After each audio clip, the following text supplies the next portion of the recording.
Eu acho que nós rasgamos a Constituição. A reação das cotas está nesse ponto. Nós estamos disputando o poder da sociedade. O poder que sempre foi desigual. Os estragos já começaram. A questão é saber, nós vamos tolerar até quando? Eu me reconheci enquanto negra e via no sistema de cotas uma luta de combate ao preconceito. O que é a cota racial na universidade? É o germe da separação. O medo do conflito é isso, é o medo da transformação. Preto e branco é cor. Só existe uma raça que é a raça humana.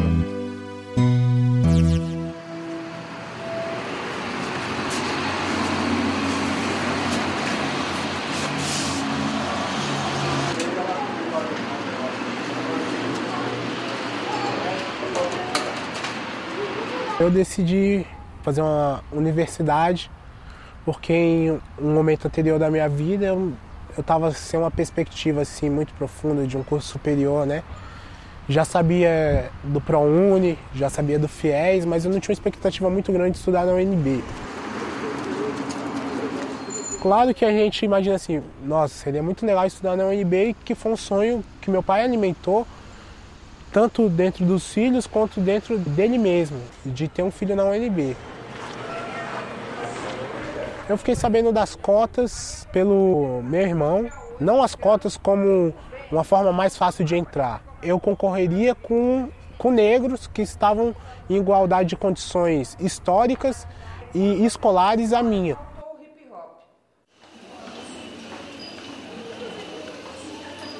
Eu, na verdade, comecei a estudar esse tema das cotas raciais, das ações afirmativas, porque este foi o meu tema de mestrado. Eu acredito que essa opção da UNB por assumir uma universidade racializada está longe de promover a igualdade pretendida. Pelo contrário, incita a racialização na medida em que cria guetos de cidadãos brancos e de cidadãos negros.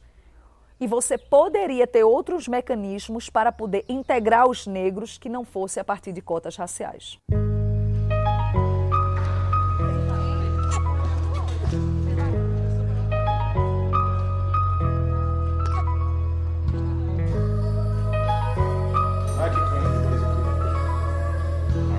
Eu tenho acompanhado o debate sobre cotas raciais ativamente, tanto como lendo e colocando a minha opinião no blog que eu escrevo e que é muito lido aqui na cidade de Brasília.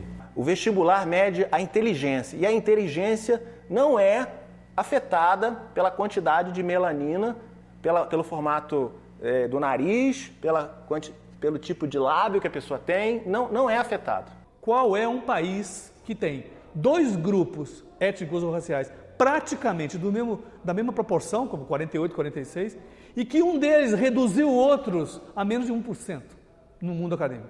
Mostre-me qual é o país onde isso existe. Se você não tiver cota na graduação, como é que vai chegar lá em cima?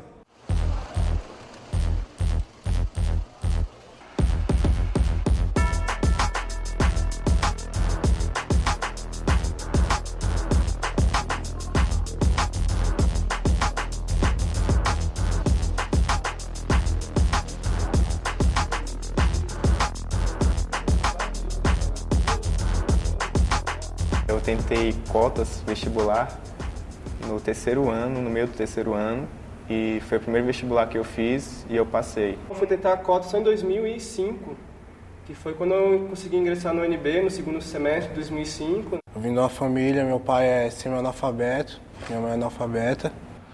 Sou bisneto de escravo.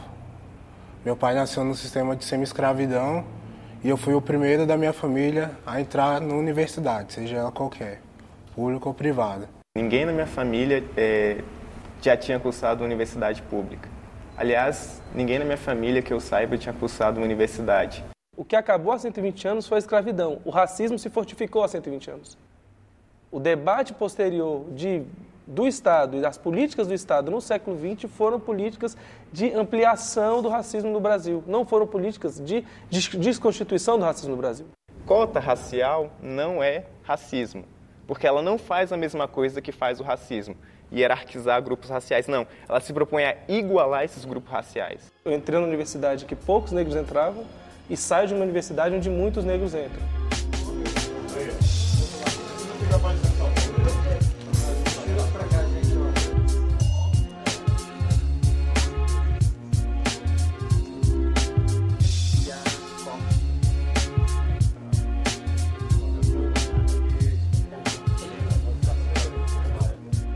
Para mim, causou bastante perplexidade desde a primeira vez que eu ouvi falar sobre cotas.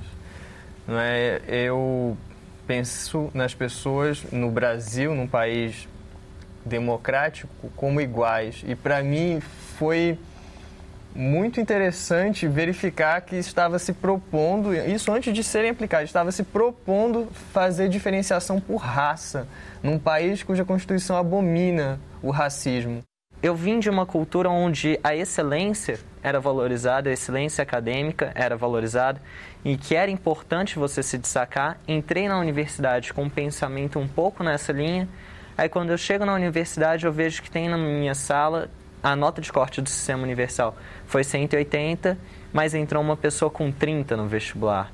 Aí eu fico pensando, essa pessoa que entrou com 30, ela tirou a vaga de um garoto que tirou 175. A questão é quando você tem esse estudo, você passa, você se dedica mais e você encontra um colega seu que dividiu os mesmos professores, os mesmos círculos e tá lá e passou por cotas. Essas são pessoas assim que não tiveram nenhuma dificuldade na vida acadêmica para entrar numa universidade do que eu tive. Nós temos que garantir o acesso à universidade desde que essa pessoa tenha condição de cursar a universidade com uma qualidade boa, que possa sair no mesmo nível dos outros alunos. Essa história de que a pessoa não consegue chegar ao ensino superior ou não consegue se formar porque é negra, porque é mestiça, parda, ou preta, ou marrom-bombó, isso é mentira. A gente está num país que está valorizando o quê? Está valorizando a mediocridade de querer colocar na universidade uma pessoa que não interessa o histórico, mas ainda não fez por merecer academicamente.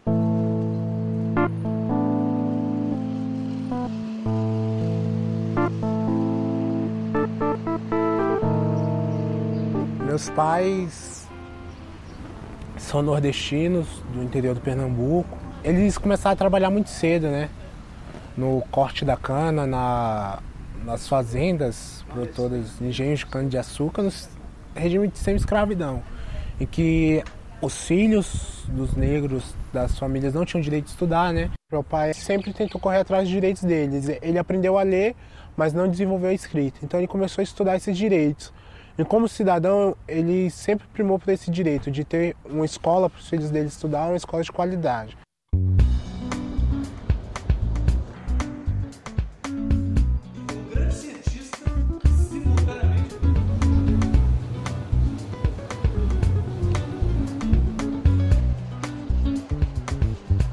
O caso Ari, na realidade, foi um momento difícil para o Departamento de Antropologia, porque em 20 anos do Departamento de Antropologia, em 20 anos de programa de doutorado em Antropologia, um aluno negro, o Ari Lima, foi o primeiro a entrar nesse programa em 20 anos. Logo no primeiro semestre ele fez 2 matérias, que ele tirou a nota máxima delas, e no princípio de agosto ele veio me dizer que tinha sido reprovado na matéria obrigatória. Nesses 20 anos, ninguém havia sido reprovado. É uma matéria obrigatória. E o professor anunciou que se ele pedisse revisão de nota, ia reprovar de novo. Esse professor não conseguiu justificar a reprovação desse aluno, né? Academicamente ele não conseguiu comprovar. Era normal a inexistência de estudantes negros. Isso era naturalizado pelas pessoas. E o debate também no interior da academia era praticamente inexistente. O simbolismo do caso Ari demonstra que a universidade, não só a UNB, mas a universidade no Brasil de uma maneira geral, ela não está acima do bem e do mal.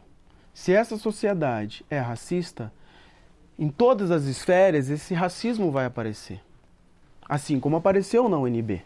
Então foi nesse contexto que ficou claro que o ambiente não era favorável que a proposta de cota surgiu. Esse processo era muito maior, porque também existia o movimento social, o movimento negro já tinha proposto na Marcha de Zumbi em 95, que tinha que ter propostas na área de educação. No ano 2001, cresceu a discussão porque houve a reunião de Durban, a terceira reunião mundial, a terceira Conferência Mundial contra o Racismo em Durban, na África do Sul. Não só Durban recomendou a proposta de cotas, as ações afirmativas com cotas no caso brasileiro, como a UNB é que tinha essa proposta de cotas.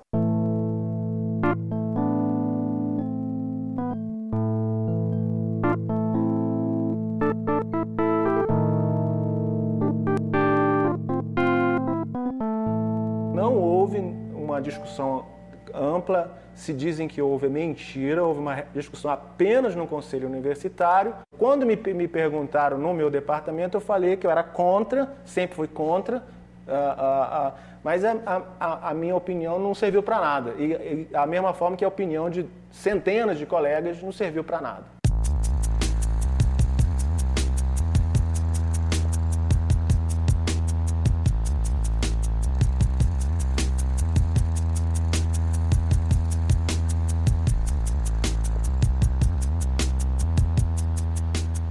Este abraço simboliza o querer do nosso povo pela justiça. Dos filhos decisórias, mães, gentil, pátria amada, Brasil. Não reconhecer o nosso direito de entrar na universidade? Tchê, Zumbi, Antônio Conselheiro, na luta por justiça somos todos companheiros. Parem de perseguir a comunidade negra.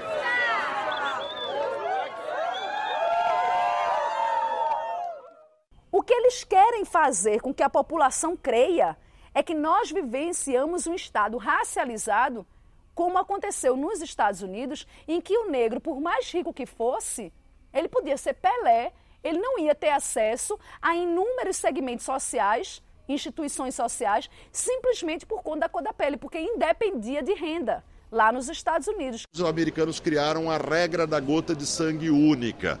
Pela regra da gota de sangue única, se você tem um ancestral negro de qualquer geração, você é negro. E por essa regra pode-se aplicar leis de segregação, porque cada indivíduo terá um lugar definido na aquarela das raças.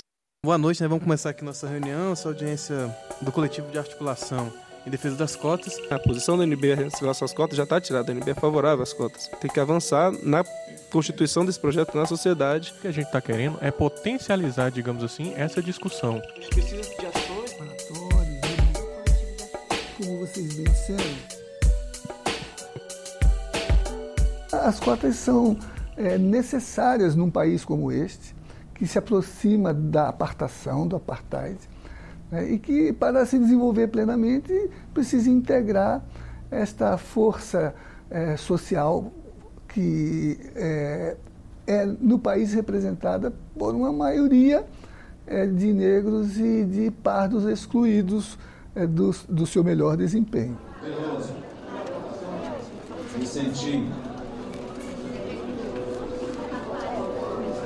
Aguilar na instrução, João Negro.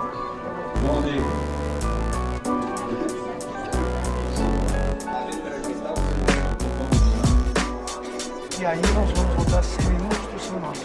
Mesmo que nós não chegamos a atendimento. De um estatuto de 72 itens, nós discordamos de 5. Vamos tirar daqui que o movimento Nós precisamos de manter na pauta do dia de hoje. Parece que vivem em outro país. Não, senhora. Não, senhora. Nós estamos evitando que racialize o Brasil. O Brasil não vai ser país tricolor, rapaz. O IBGE que eu consulto é o mesmo que você consulta, não é? Não é? Você não vê as estatísticas do Brasil? Escolaridade, renda, emprego, tudo é igual. Não tem discriminação racial. Nós defendemos, nós temos 95% do estatuto. Nós temos o que está errado é quando vai para a racialização. É isso que eu vou promover isso, nós vamos fazer. Mas isso faz com cota social. Não se faz por cota de cor. Social. O que é a cota racial na universidade? É o germe da separação. É o germe do conflito. Né? É o vírus da destruição. Pode ser pequenininho lá, né? Mas é o vírus da destruição dessa coisa bonita que a gente tem de ser tudo misturado. Nós só somos tratados como iguais quando dizemos amém e abaixamos a cabeça. Nós não queremos isso. Nós queremos que todos se olhem como iguais.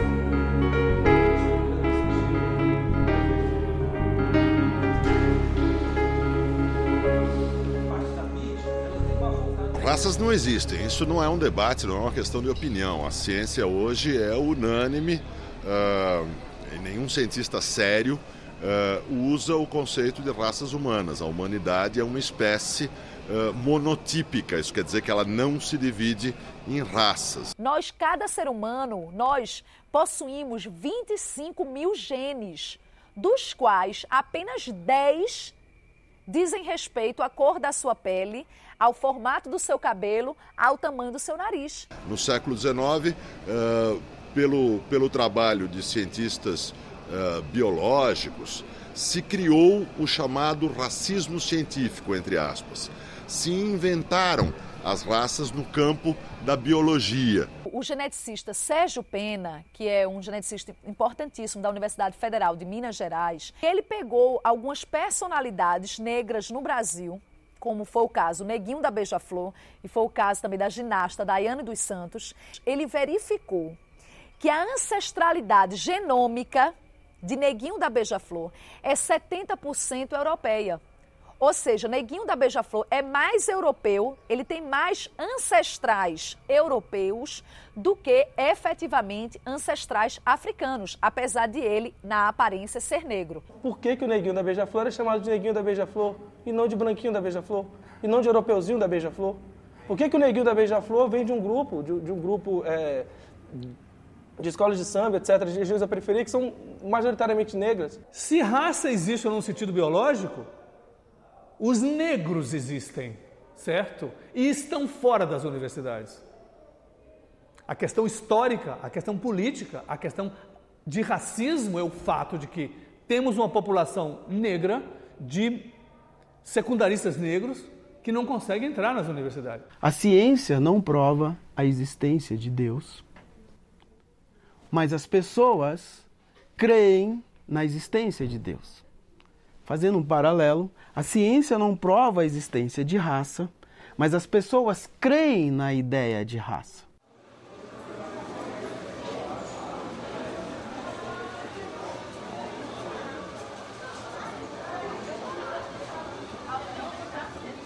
Quando eu fiz, foi em 2007, no final de 2007, me perguntaram para me contar um pouco da minha trajetória como negro na sociedade, da minha vivência, perguntaram como eu me enxergava como negro nessa sociedade e falar um pouco da minha vida em geral. Perguntas desse tipo, elas visam, na verdade, selecionar futuros militantes de movimentos por preferências raciais. O que se está selecionando são pessoas dispostas a continuar a luta pela separação dos brasileiros em raça e pela promoção de políticas de raça. Esse tipo de aferição não é para definir raça, é para preservar a fraude. É para evitar que alguém se disfarce e iluda o sistema sob a impressão de que vai encontrar um modo mais fácil. Para mim, isso me lembra o Tribunal de Nuremberg. Isso me lembra as leis raciais de Nuremberg, quando lá no estado nazista de Hitler, ele quis implementar por meio de lei quem era na época judeu e quem era alemão. Curioso, estranho argumento. Os nazistas retiraram os judeus das universidades, colocaram no centro de campo de concentração para matá-los.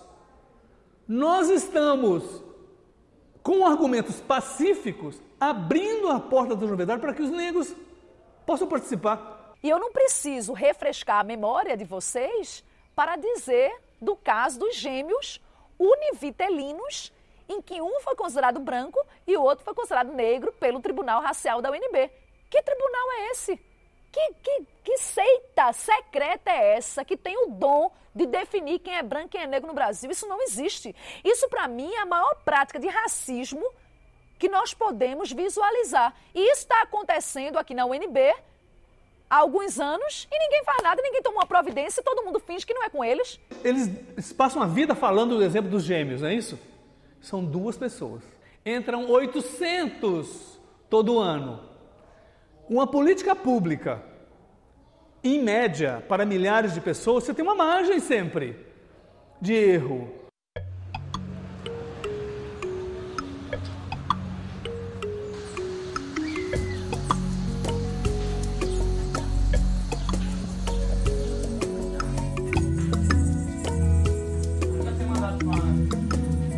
Não, a ideia é que isso seja levado para outras instâncias, até porque tem algumas coisas que a gente precisa ajustar, como, por exemplo, questão das bolsas, de onde vem, quem paga, para onde vai. Hoje está em comemoração à abertura da Semana não, né? Da Dia da Consciência Negra, vai ter uma exposição lá na Casa de Cultura da América Latina. Fica lá no setor comercial sul. Eu participo da coordenação da Fratitude, que é um programa que dá apoio à permanência de estudantes negros, né? Estudantes cotistas, principalmente. Acho que só o fato de a gente ter entrado na universidade, eu falo não só por mim, mas por todos do grupo, né? Isso já foi, assim, um antes e um depois de toda a nossa família. Porque, em sua maioria, somos os primeiros a cursar a universidade, muitos, o primeiro, inclusive, a fazer faculdade de ensino superior. Então, a gente criou um referencial dentro da nossa família que mudou, teve de mudar também o nosso comportamento, né? A gente vira referência.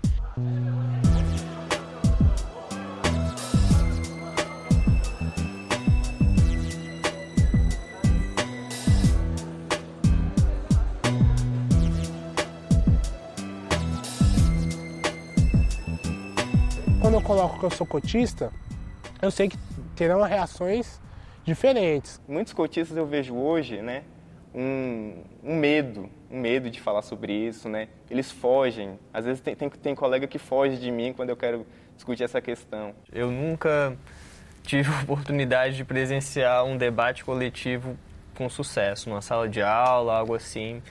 Até evita-se porque já sabe-se que gera o caos.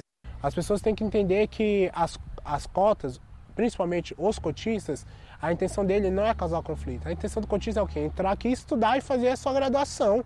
Não é a gente chegar aqui para estar empurrando pela garganta das pessoas que as cotas são boas, que nós somos cotistas. Pelo contrário, é trazer um diálogo para a sociedade, para que a sociedade coloque a sua opinião e nós possamos colocar a nossa e daí chegar a um ponto em comum. Nós estamos chegando num momento em que a coisa começa a ser assim. Se você quer discutir sobre cotas, você tem que primeiro declarar que não é racista, pedir licença, ver se não tem nenhum cotista, senão você vai ofender a pessoa. É um absurdo isso. Nós vamos passar a basear nossos argumentos na nossa cor, na roupa em que nós vestimos.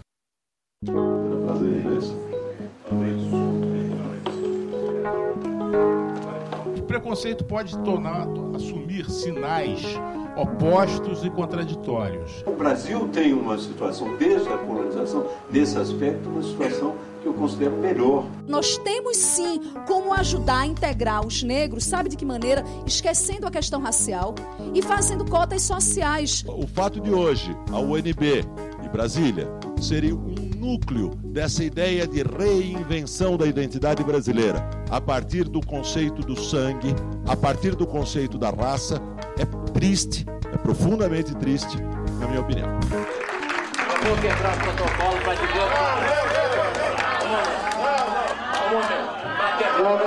Não existe uma regra única estabelecida no institucional, por favor. Não existe um negro na mesa e ninguém que defenda a cota. Eu quero dar oportunidade ao senhor de propor aqui uma ação inclusiva, permitindo que um negro fale, porque aqui ninguém está falando por nós. Está todo mundo falando contra. Então, atenção,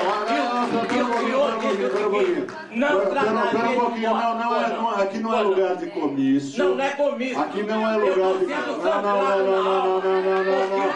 Aqui não é lugar de comício. Dá licença que o senhor está sendo mal educado. Não, estou mal educado. Dá licença. É sempre isso que acontece. Nós sabemos quem são vocês. É um direito que eu tenho falar numa coisa que me diz respeito.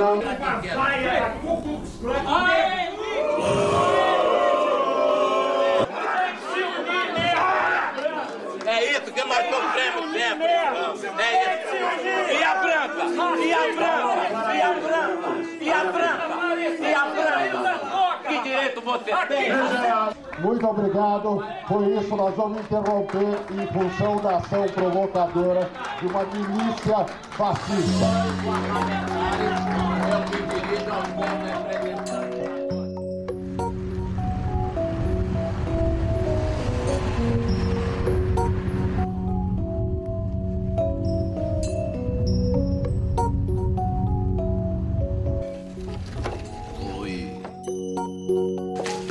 Chegue aqui, cá. Cada é simples, porém acolhedora.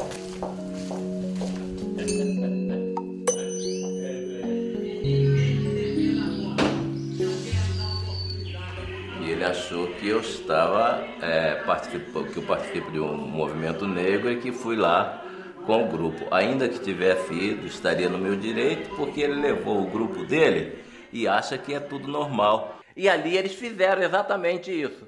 Nos encurralaram, nos entrincheiraram e disseram, agora fiquem quietos. E se não querem ficar quietos, que saiam, porque o espaço de vocês não é aqui. Aquele momento ali é o reflexo de toda uma conjuntura de vida, de toda uma observação, de toda a busca por justiça verdadeira e reparar aquilo que precisa e necessita ser reparado em todos os matizes de nossa vida. O senhor disse que não trataria de Não, por favor, dá licença. É assim que acontece. É preciso que se dê uma... Muitas vezes o movimento negro é agressivo, às vezes você se sente intimidado, tem medo, né? Como aconteceu, por exemplo, no lançamento do livro do Demetrio Magnoli. Eu senti medo naquele dia, tá? de levar alguma bordoada. Quer dizer, não é assim que se discute, tá certo? Quando eu defendi minha tese de mestrado, meu carro foi todo pichado com os seguintes dizeres: sua loira, FDP, e o mérito é burrice e você é a maior prova disso. As pessoas começam a internalizar a ideia de que elas fazem parte de um grupo racial, com líderes raciais, no limite com partidos raciais, com milícias raciais, né, em defesa dos seus interesses de raça. Eles não estão reivindicando uma supremacia racial em relação aos outros, uma supremacia estética em relação a outras culturas. Eles estão discutindo a tragédia da sua colonização num contexto neocolonial. Então, o debate aqui é sobre descolonizar o que a nossa experiência de exclusão produziu ao alienar as populações negras da sua dignidade como pessoa humana.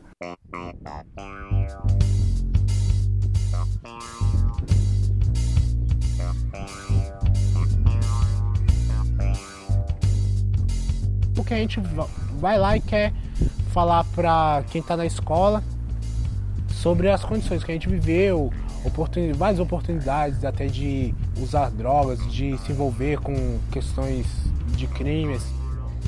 Beleza, irmão? Como é que é? Paz. Massa, vamos sentar aí. É um lugar onde a gente se sente vivo, a gente sente que a gente pode trazer alguma coisa de boa, colocar uma experiência determinante na nossa vida para essa criançada, para esses adolescentes. Eu acho que eu não sou exemplo para ninguém, mas que eles possam falar, pô, o moleque conseguiu aí, então tem um outro caminho, entendeu?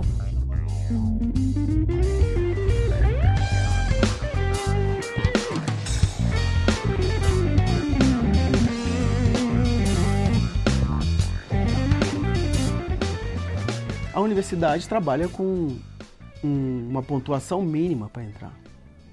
Se ela trabalha com uma pontuação mínima, todos que fizeram essa pontuação e mais acima já tem mérito para entrar.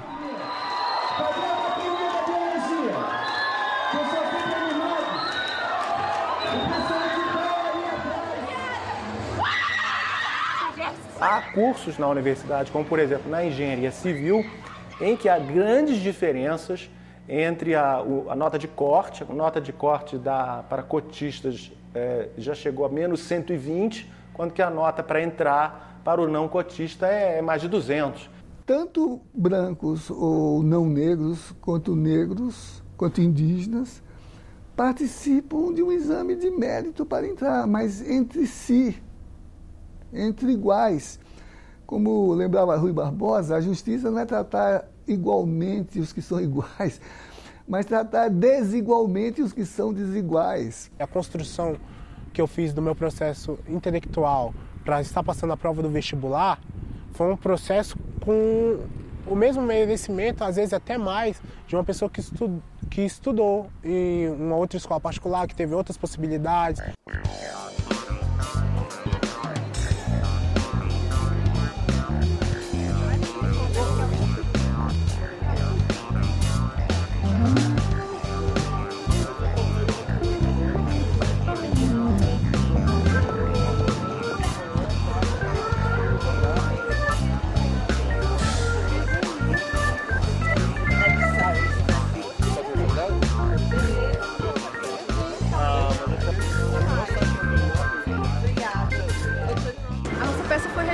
Com base nas histórias de vida, né? Estudantes cotistas, assim como eu, estudantes negros como a Paula, né? Eu saí da UNB no último ano, antes da implementação das cotas, a minha graduação. E quando eu voltei, agora no mestrado, no ano passado, eu me deparei com uma outra universidade, assim, né? Quer dizer, me senti muito melhor lá dentro, assim, porque realmente aumentou muito o número de pessoas negras, que quase não tinha na UNB, né?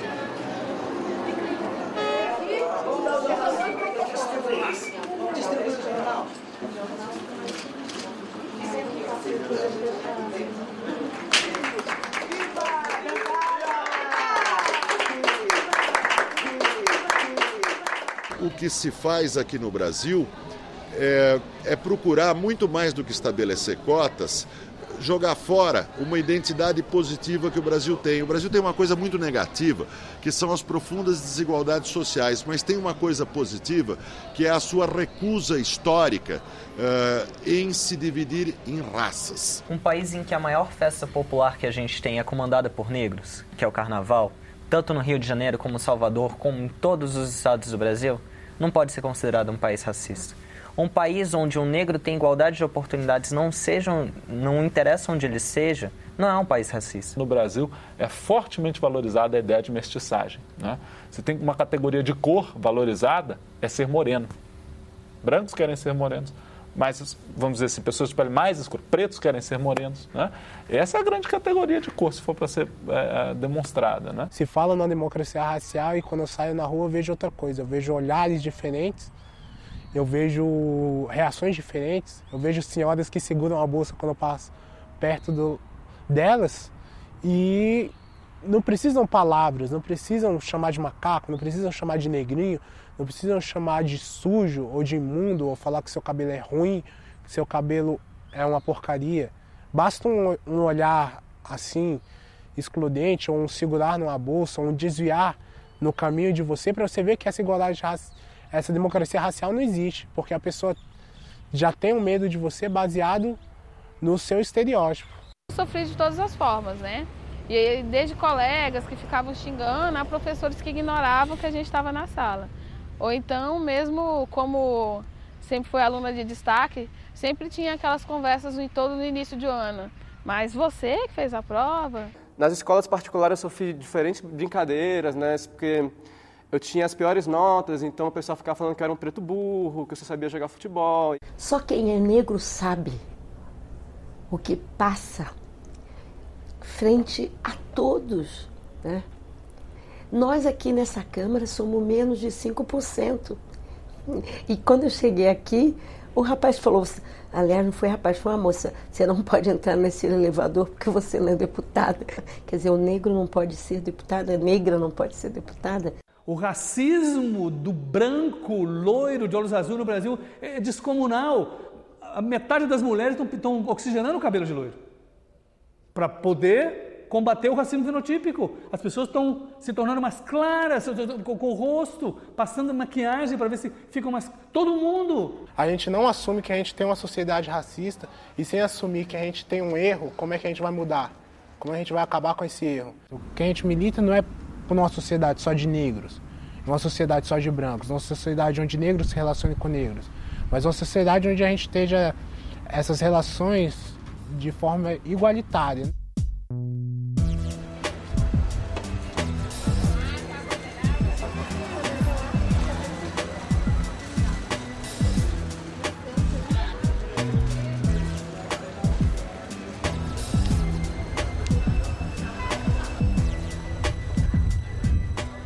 O que é necessário para resolver isso é uma coisa que nenhum governo tem coragem de fazer, que é educação decente para todos. Quando se fala em inclusão social, a gente tem que falar numa revolução no ensino público, na vergonha que é ter escolas públicas que não ensinam. Uma cota social, uma cota para aqueles que são originários das escolas públicas, iria conseguir atingir a finalidade prevista, que é a finalidade de enegrecer a universidade ou enegrecer a administração pública. O que a universidade poderia fazer, todas elas, seria o seguinte: há um problema racial? Então você coloca 20% de cotas raciais. Segundo, nós temos poucos estudantes de baixa renda? Temos, então nós colocamos um recorte de renda também, colocamos 20% para só os estudantes de baixa renda. Ações afirmativas, elas não são a panaceia, mas elas são necessárias para a busca de um caminho de igualdade. As cotas, elas já têm uma virtude. Olha que coisa bem pensada, gente.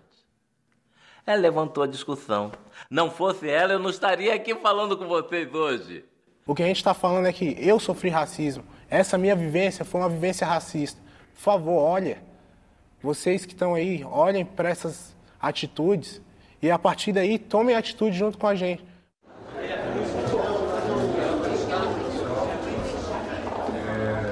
Nós conseguimos chegar a um acordo e um acordo que atende foi árdua para que nós pudéssemos instalar essa comissão. Aqui vai ser votado um relatório onde foi suprimido. Vamos passar agora a votação. Passar a votação do Estatuto. Aqueles deputados que concordam com a votação do Estatuto da Igualdade Racial se manifestem da forma que quiser.